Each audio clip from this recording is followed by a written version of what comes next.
Dear student, how are you? I am also fine, thank you. We have discussed about transformation. The previous class, we have discussed how to change the sentence affirmative into negative, assertive into interrogative. Today, we are going to learn about new things from transformation. We have discussed that sentences are two types according to অর্থ অনুসারে sentence পাঁচ প্রকার এবং আমরা বলেছিলাম যে গঠন অনুসারে সেন্টেন্স তিন প্রকার। গঠন অনুসারে সেন্টেন্স তিন প্রকার, স্ট্রাকচারালি সেন্টেন্স তিন প্রকার, আর অর্থগত দিক থেকে বলেছিলাম সেন্টেন্স পাঁচ প্রকার। স্ট্রাকচারালি সেন্টেন্স তিন প্রকার হচ্ছে number one, simple sentence.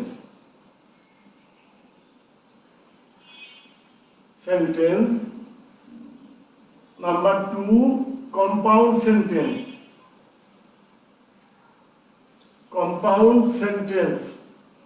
Number three, complex sentence.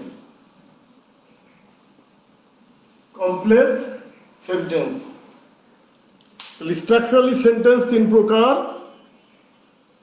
Number one, simple sentence, যার বাংলা অর্থ হচ্ছে সরল বাক্য।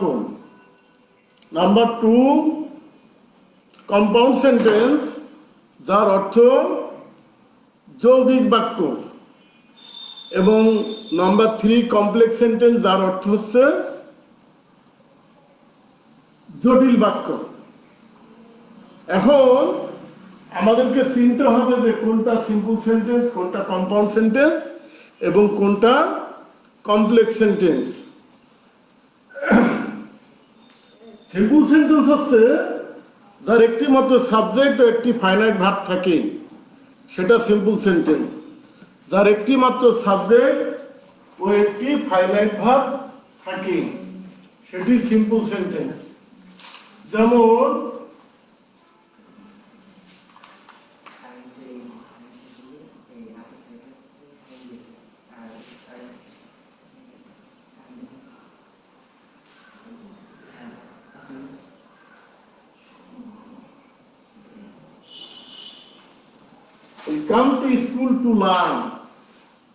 we come to school to learn. এটি একটি সিম্পল সেন্টেন্স, একটা সাবজেক্ট এবং কাম ফাইনাইট ভার্ব, বাদ বাকিগুলো এগুলো সব একটা ফ্রেজ। সুতরাং যে সেন্টেন্সের একটা সাবজেক্ট একটা ফাইনাইট ভার্ব থাকে, সেটি সিম্পল সেন্টেন্স। এবার আসো কম্পাউন্ড সেন্টেন্স। যে সেন্টেন্সের দুটি স্বাধীন ক্লজ কোনো কোঅর্ডিনেটিং কনজাংশন দ্বারা যুক্ত থাকে, দুটি স্বাধীন ক্লজ কোনো কোঅর্ডিনেটিং কনজাংশন দ্বারা যুক্ত থাকে, সেটি compound sentence. Coordinating conjunction, coordinating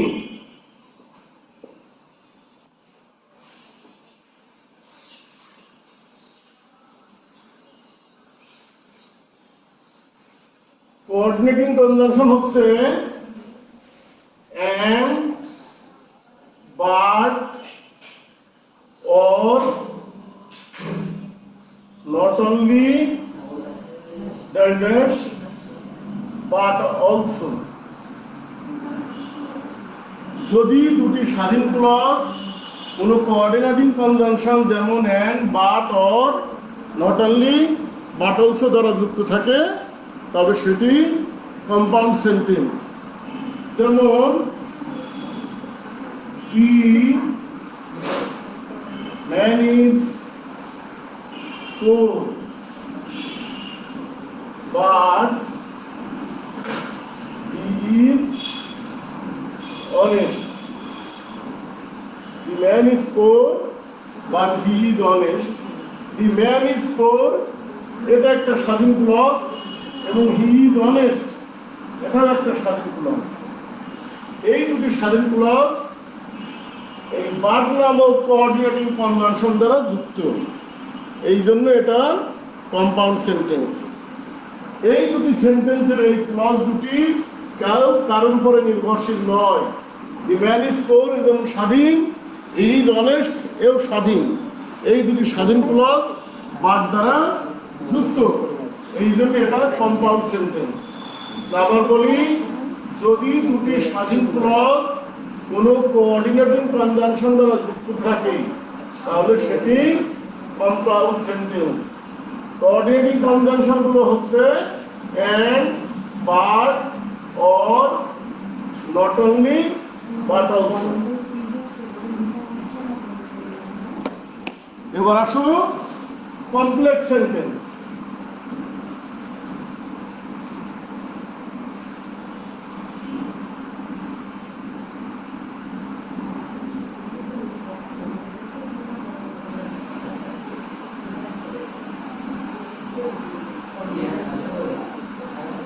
complex sentence যে ক্লজের একটি প্রিন্সিপাল ক্লজ থাকে এবং যার অধীনে এক বা একাধিক সাবঅর্ডিনেট ক্লজ থাকে।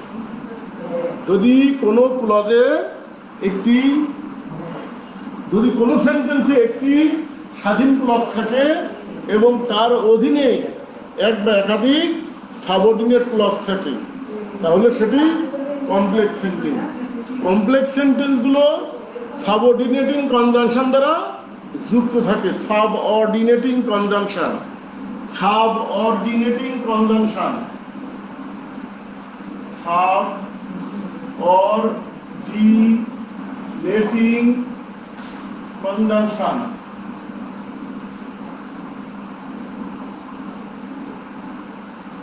সাবঅর্ডিনেটিং কনজাংশন যেমন as, since, when, where, why, how, what, so that,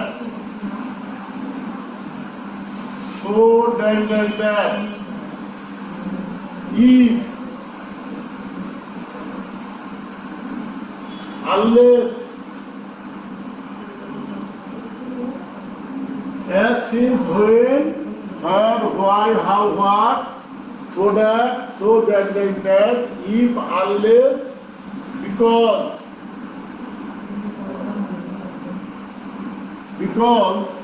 ইত্যাদি। তাহলে কি বোঝা গেল?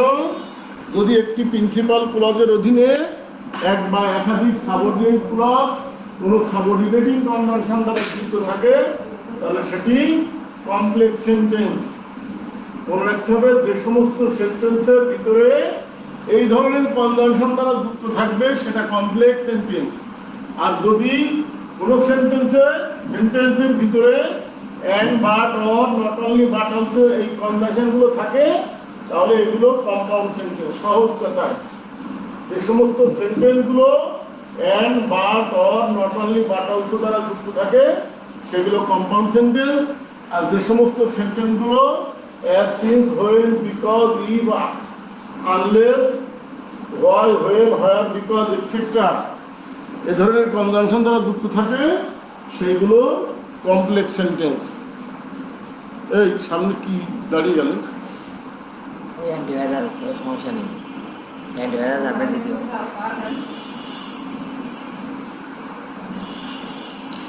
এখন শিক্ষার্থীরা তোমাদের জানতে হবে কিভাবে কমপ্লেক্স সেন্টেন্সকে সিম্পল সেন্টেন্স করা হয়।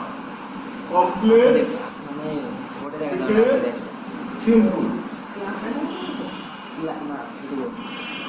কমপ্লেক্স থেকে সিম্পল।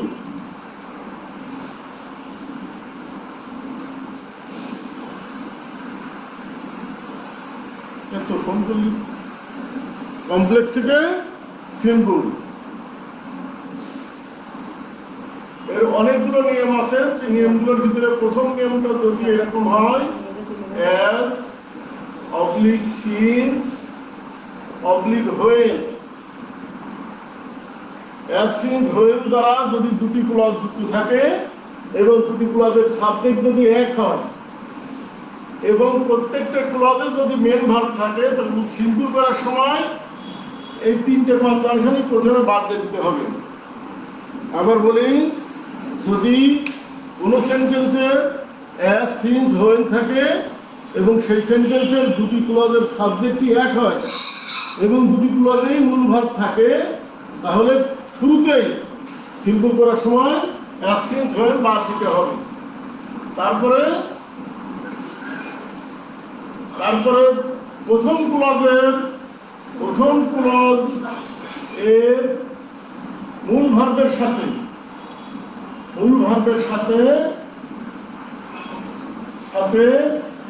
আইএনজি যোগ করতে হয়। মূল ভার্বের সাথে আইএনজি যোগ করতে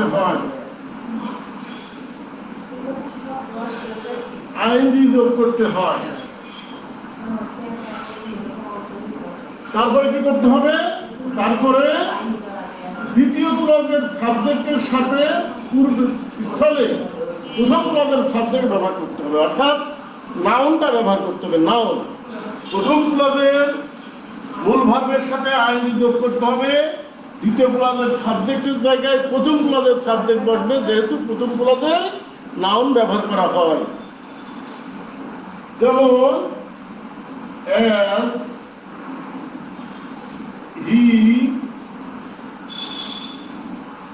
as he studied well.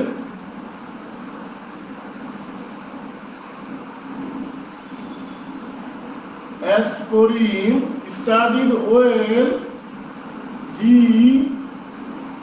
made a good result.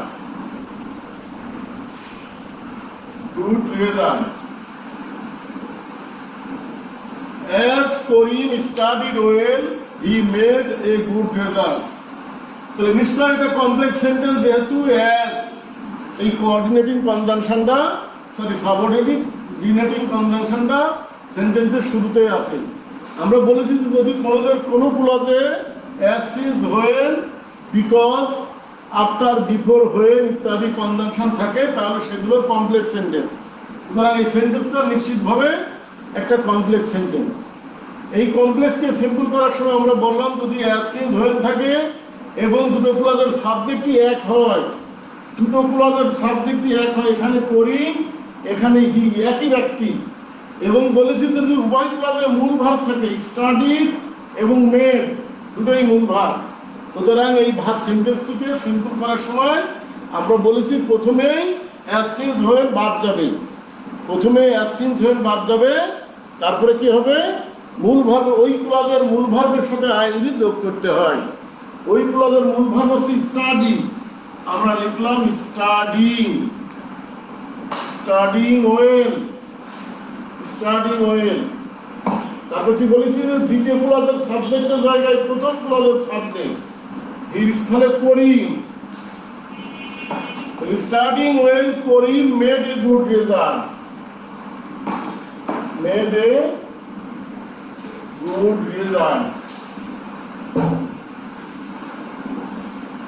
Studying well, Karim made a good result. আবার একটু দেখার চেষ্টা করো যে as since when থাকলে as since when বাদ যাবে, দুটো ক্লজের সাবজেক্ট যদি এক হয় প্রথম ক্লজের সাবজেক্ট বাদ যাবে, এবং দুটো ক্লজেই যদি মূল ভার্ব থাকে তাহলে প্রথম ক্লজের মূল ভার্বের সাথে আইএনজি যোগ করতে হবে। স্টাডির সাথে আইএনজি হবে, স্টাডিং ওয়েল। তারপর বলেছি দ্বিতীয় ক্লজের সাবজেক্টের জায়গায় প্রথম ক্লজের সাবজেক্ট আইএনজি, এই স্থলে করিম মেড এ গুড রেজাল্ট। এখন যদি এই কমপ্লেক্সটাকে আবার সিম্পল করতে বলা হয়, তাহলে কম্পাউন্ড করতে বলা হয়, তাহলে দুটো ক্লজ ঠিক থাকবে, মাঝখানে এন্ড বাট অথবা অর যে কনজাংশনটা পর্যন্ত সেটা ব্যবহার করতে হবে।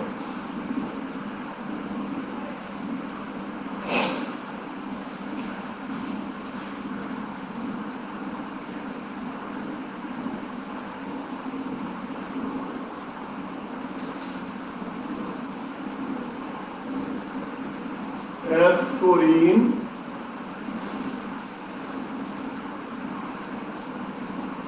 studied well, he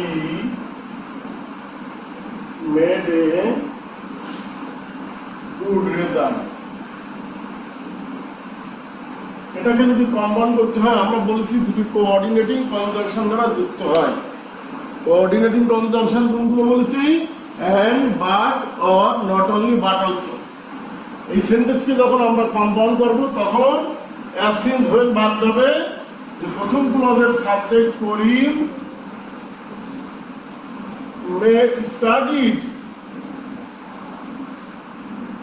studied well।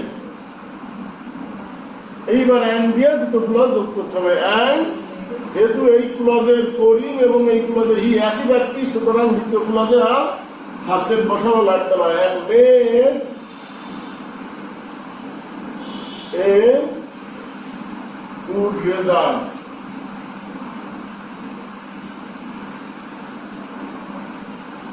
Karim studied well and made a good result। তাহলে কম্পাউন্ড করার সময় and, but, or, আর সিম্পল করার সময় আমাদের as since when যাই থাকবে আছে সব বাদ যাবে। প্রথম ক্লজের মূল ভার্বের সাথে আইএনজি যোগ করতে হবে, দ্বিতীয় ক্লজের সাবজেক্ট সহ সেন্টেন্সে বাকি অংশ লিখতে হবে। এটা হচ্ছে as since when দিয়ে গেল। কিন্তু সেন্টেন্সটা যদি কমপ্লেক্স সেন্টেন্স যদি দো দিয়ে শুরু হয়, দো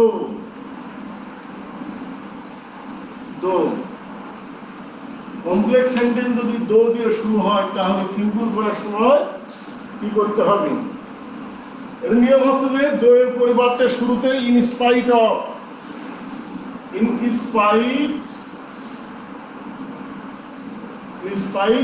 অফ বসে। দোযুক্ত কমপ্লেক্সকে সিম্পল করার সময় শুরুতে দো এর পরিবর্তে ইন স্পাইট অফ বসে। এবার ওইগুলো যে সাবজেক্ট থাকবে তার পজিটিভ ফর্ম বসবে, পজিটিভ ফর্ম।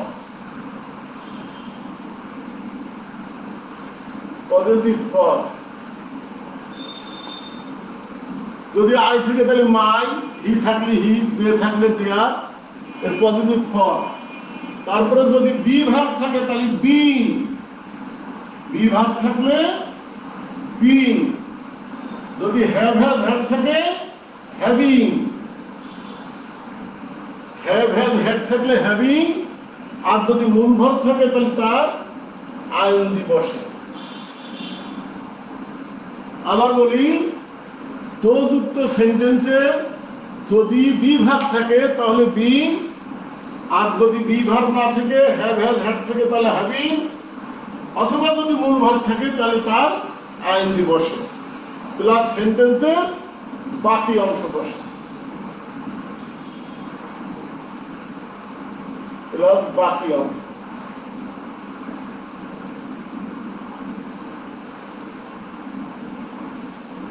তো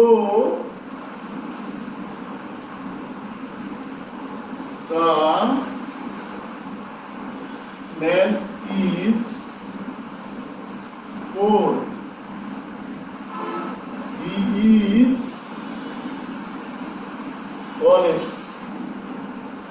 Though the man is poor, he is honest। এই সেন্টেন্স থেকে যখন আমরা সিম্পল করব তখন দোর পরিবর্তে লিখবো ইন স্পাইট অফ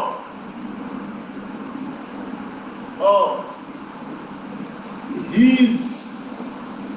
এই বিভাগ এর জন্য হবে being, in spite of his being poor, in spite of his being পোর। এইবারে এই যে হি, এই হিটা হচ্ছে the man, the man is honest। In spite of his being poor, the man is honest।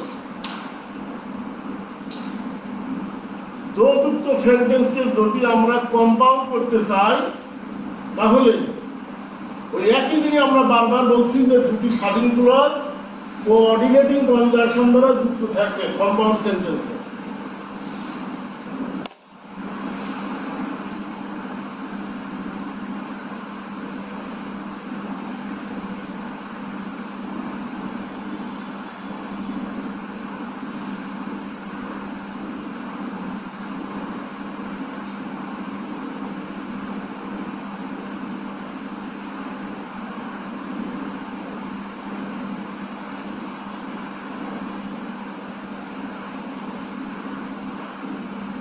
দো যুক্ত কমপ্লেক্সকে সিম্পল কম্পাউন্ড করার সময় দো কনজাংশন বাদ যাবে, দুই সেন্টেন্সের মাঝখানে বাদ বসবে, বা লিখলাম দো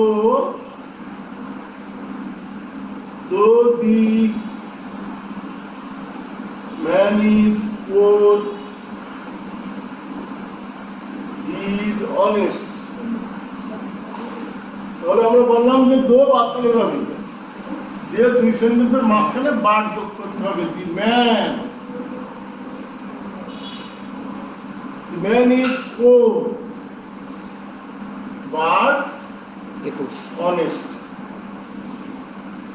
The man is poor but honest. যেহেতু এই সেন্টেন্সের সাবজেক্ট এবং ভার্ব, এই সেন্টেন্সের সাবজেক্ট ভার্ব একই, এই জন্য বারবার এই ভার্ব আর সাবজেক্ট আর ভার্ব লেখার প্রয়োজন নেই। The man is poor but honest. এটা গেল দোর নিয়ম। এক নম্বরে বললাম as since when, দুই নম্বরে বললাম দো অলদো। এখন আমরা দেখি যদি ইফ যুক্ত সেন্টেন্স হয়, ইফ যুক্ত সেন্টেন্স যদি অ্যাফার্মেটিভ হয় তাহলে সিম্পল করার সময় ইফ যুক্ত সেন্টেন্স, ইফ যুক্ত সেন্টেন্স অ্যাফার্মেটিভ হলে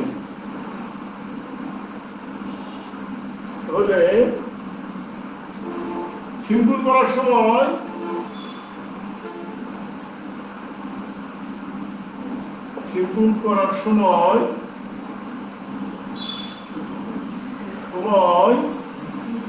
বাই প্লাস জিরা, বাই প্লাস জিরা, বাই প্লাস জিরা, এই স্ট্রাকচারটা ব্যবহার করতে হবে, বাই প্লাস জিরা। ইফ যুক্ত সেন্টেন্স যদি অ্যাফার্মেটিভ হয় তাহলে সিম্পল করার সময় বাই প্লাস জিরান, এই স্ট্রাকচারটা ব্যবহার করতে হবে। জিরানটা কি? জিরান শব্দের অর্থ হচ্ছে ভার্বের প্রেজেন্ট ফর্মের সাথে আইএনজি যোগ, ভার্বের প্রেজেন্ট ফর্মের সাথে আইএনজি যোগ। If you read more, you will learn more. If you read more, you will learn more. এই সেন্টেন্সটা অ্যাফার্মেটিভ, ইফ যুক্ত সেন্টেন্সটা অ্যাফার্মেটিভ। এখানে এটাকে যদি আমাদেরকে সিম্পল করতে হয় আমরা বললাম যে by plus gerund, by reading, ভার্বের সাথে ING gerund, by reading more, you will learn more.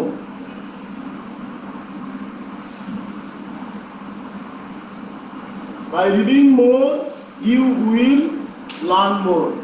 তাহলে কি বলছি, যদি ইফ যুক্ত সেন্টেন্স অ্যাফার্মেটিভ হয় তাহলে সিম্পল করার সময় বাই প্লাস জিরান, অর্থাৎ যে সেন্টেন্সে ইফ থাকবে ওই সেন্টেন্সটা by plus জিরান।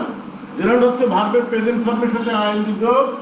If you read more you will learn more, মানে by reading more you will learn more. If যুক্ত সেন্টেন্স যদি অ্যাফার্মেটিভ হয় তাহলে যদি এটাকে কমপ্লেক্স করতে বলে, কমপ্লেক্স করার সময় দুই সেন্টেন্সের মাঝখানে এন্ড বসে এবং শুরুতেই ইফ বাদ যায়।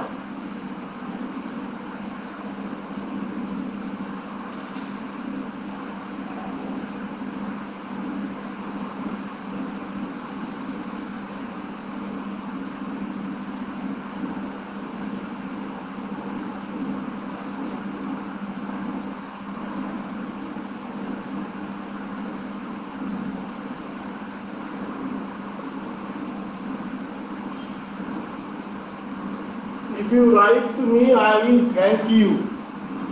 এই সেন্টেন্সটা কম্পাউন্ড করতে বলছি, তাহলে এর কম্পাউন্ড করতে বলেছি তো প্রথমে ইফ, এটা বাদ চলে যাবে এবং দুই সেন্টেন্সের মাঝখানে অ্যান্ড আসবে। You write to me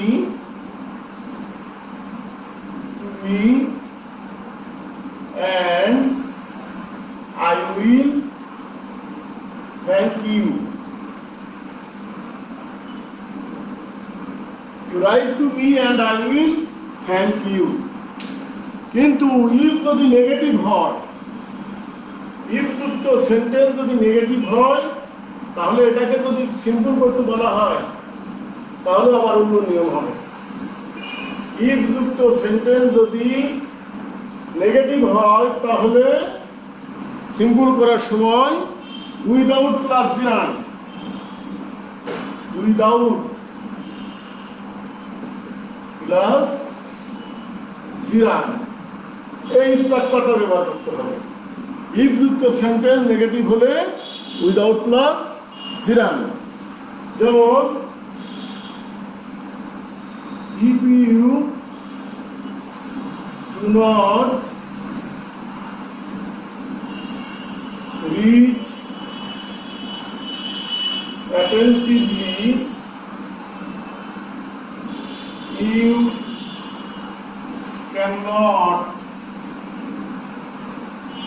you can make a good result. Make a good result. এই if যুক্ত sentence negative do not, if you do not read attentively you cannot make a good result। এটাকে simple করতে বললে আমরা বললাম by plus gerund, sorry without plus gerund, without reading, without reading attentively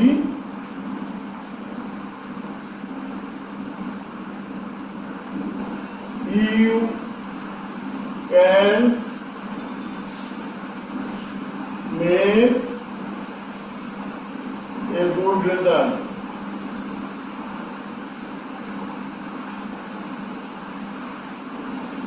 তাহলে if যুক্ত sentence যদি negative হয় তাহলে উইদাউট প্লাস জিরান সিম্পল করার সময়, কিন্তু যদি if যুক্ত সেন্টেন্স নেগেটিভ হয় এবং এটাকে কম্পাউন্ড করতে বলে তাহলে আবার একটু ভিন্ন নিয়ম। if যুক্ত সেন্টেন্স নেগেটিভ হলে কম্পাউন্ড করার সময় উভয় সেন্টেন্সের মাঝখানে অর বসে এবং প্রথম সেন্টেন্সের ভার্ব থেকে বাকি অংশ লিখতে হয়। if you do not read attentively you cannot make a good result। আমাদের এটা কম্পাউন্ড করতে হলে লিখতে হবে রিড অ্যাটেন্টিভলি, ভার্ব থেকে বাকি অংশ অ্যাটেন্টিভলি, রিড অ্যাটেন্টিভলি অর দ্বিতীয় ক্লজের আগে অর ব্যবহার করতে হবে। Read attentively or you can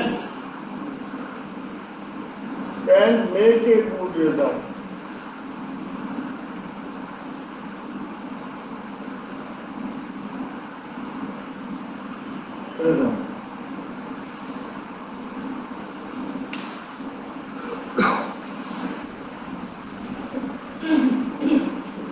শিক্ষার্থীরা, তোমরা যদি আজকের এই নিয়মগুলো বাসায় ভালো করে চর্চা করো, আমার মনে হয় এতে সমস্যা থাকার কথা নয়। যদি সমস্যা হয় তাহলে তোমরা আবার বাসায় চেষ্টা করবে এবং আমার সাথে যোগাযোগ করবে। এবং তোমাদের বাড়ির কাজ হচ্ছে যে সেন্টেন্সগুলোর যে নিয়মগুলো লেখা হলো এগুলোর পরে প্রত্যেকটাই দুটি করে সেন্টেন্স লিখে সিম্পল এবং কম্পাউন্ড তৈরি করে নিয়ে আসবে। আর কোনো সমস্যা হলে যোগাযোগ করবে। তাহলে ক্লাস আজকের মতো এখানেই শেষ। খোদা হাফেজ। কি সুন্দর।